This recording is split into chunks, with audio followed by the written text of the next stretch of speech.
Eu fui lavado pelo sangue de Cristo e transportado para o reino do seu amor. Isso que é uma referência a 2 Coríntios capítulo 5, né, que está nessa canção. E hoje nós estamos falando sobre isso, sobre Jesus em nossa vida, o efeito de Jesus em nossa vida. Você está ligadinho no programa Coração Aquecido, o programa da Igreja Metodista que aquece o seu coração nas tardes de domingo. E acabamos de ouvir, né, nossos agradecimentos aos nossos apoiadores culturais. E queremos agora falar sobre o assunto que nós estamos tratando, que nós ouvimos na música. Né? Pastora Keila, estamos hoje falando sobre Jesus na nossa vida.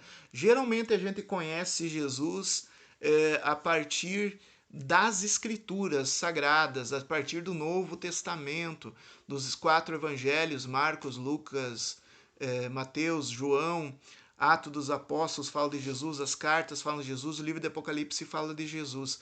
Como é que são, assim, o que tu pode me dizer a respeito, porque não é disso que nós vamos falar sobre Jesus na nossa vida. Mas o que a palavra de Deus fala, assim, como descreve esse Jesus na Bíblia? E o pastor, nós estamos meio com resfriado, né, pastor? Mas vamos lá.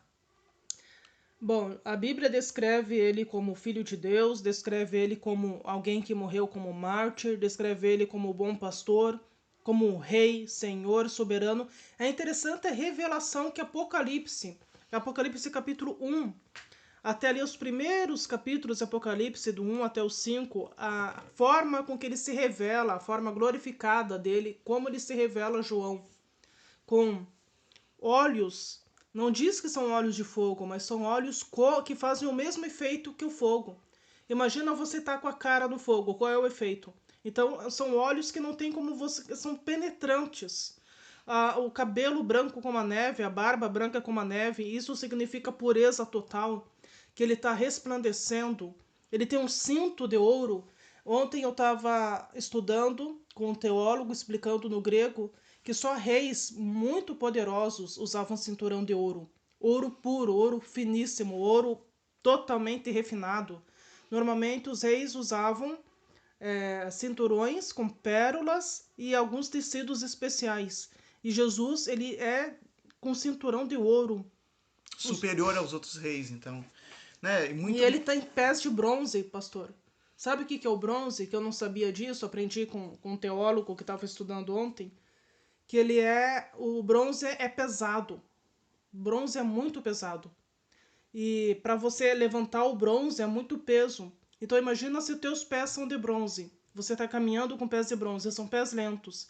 Isso significa que Jesus está dando um tempo para julgar as igrejas ali de Apocalipse. Me ocorre também que os pés de bronze, como o bronze é pesado, não cai, né? Não. Não derruba. Então são pés firmes. Não, claro que ali o Apocalipse está descrevendo o simbolismo da Simbolismo, né? glória dele, de como ele está glorificado.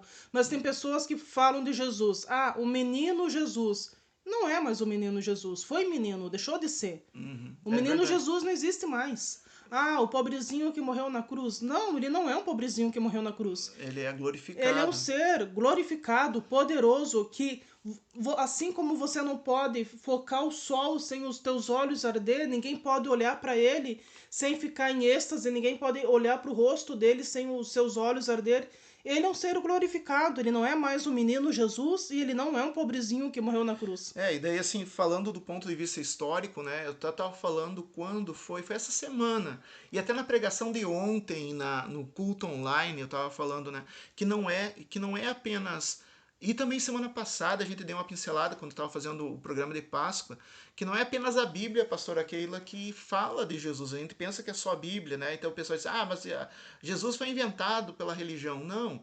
Existem registros históricos, existem muito mais documentos comprovando a existência de Jesus, né, que é chamado Jesus histórico, do que existe prova da existência de Platão, de Sócrates, até mesmo de Alexandre o Grande. Tem documentos falando sobre Jesus, da mesma maneira que fala de outras pessoas. Inclusive, pastor, no último programa o senhor sugeriu que as pessoas assistissem o filme Em Defesa de Cristo. É Em Defesa de Cristo, que É um conta filme em fatos reais? baseado em fatos reais, aliás, contando fatos reais, que conta a história de Lee Strobel, né, o jornalista que tentou contestar a existência de Cristo de maneira científica e acabou se convertendo. Estou dando já o spoiler do filme, né, mas vale a pena porque é uma história real. E assim, então existe sim argumentos científicos, existe um Jesus histórico, e esse Jesus histórico está registrado em documentos, está não só na Bíblia, mas em documentos de historiadores, em documentos do governo. E esse Jesus histórico seria considerado, né, considerado um profeta, alguém que desagradou os poderosos da época, porque falava a respeito, né, de paz, falava a respeito de justiça, desagradou também as autoridades religiosas da época, porque, segundo contam, as autoridades ficaram com inveja, porque davam mais ouvidos a esse profeta do que às autoridades religiosas, e esse Yeshua de Nazaré, né, como era o nome dele, acabou sendo condenado e morto, né, pelo governo da época. Mas o que é mais interessante, pastora Keila, que não fala só da morte de Jesus, mas tem documentos, inclusive, a respeito da ressurreição.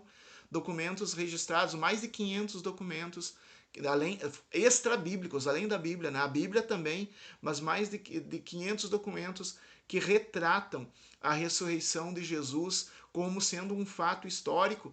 E o meu questionamento que eu tenho feito é por que nas aulas de história não se fala disso? Porque não é um fato religioso, mas é um fato histórico. Inclusive, pastor, essa semana comemoramos o Dia de Tiradentes, e uma coisa que o senhor tinha chamado a atenção, o número de testemunhas da ressurreição de Jesus é maior que o número de testemunhas de De Tiradentes. Tiradentes, né? De pessoas que falam de Tiradentes. E testemunho histórico. Então, assim, pastora Keila, é possível a gente fazer uma aproximação ou uma diferenciação entre o Jesus histórico, pelos documentos históricos, e o Jesus bíblico? Existem pontos em comum e pontos diferenciados? Né? Eu percebo assim, por exemplo, né, a história não vai dizer que Jesus tinha olhos de fogo, Não. não, né? Então, mas tem pontos em comum, por exemplo, tanto a história quanto a Bíblia diz, Existiu um cara chamado Jesus de Nazaré. sim. A casa onde ele morou tá lá em Israel até hoje. Uhum. Tem lá uma igreja, em cima a igreja de Santa Ana, que os historiadores acreditam que ali moravam os avós de Jesus, morava a mãe de Maria. O túmulo dele tá lá para os Só que, turistas verem. sim, né? E uma coisa interessante assim que a Bíblia também fala que a liderança religiosa tinha inveja dele. A Bíblia também fala que os É possível visitar o Rio Jordão, onde ele foi batizado. sim, É possível visitar Cafarnaum, onde está lá uma casa, onde era a casa de Pedro, onde Jesus foi hospedado. Está lá para os turistas verem. Os escritos de Flávio Joséfo, que é um historiador judeu. sim. Então, tem escritos, tem achados arqueológicos, e até hoje os turistas podem ir a Israel e ver com seus olhos o que a Bíblia descreve. Isso. Então, assim, mas no próximo bloco nós vamos falar sobre Jesus conosco a partir de reflexões bíblicas. E para nos ajudar a isso, eu te convido a ouvir outra canção da minha autoria chamada Nova Criatura. Você vai ouvir Nova Criatura pela Rádio Constantina. Você está ouvindo Coração Aquecido, o programa da Igreja Metodista, e para vocês, Nova Criatura com Danielson.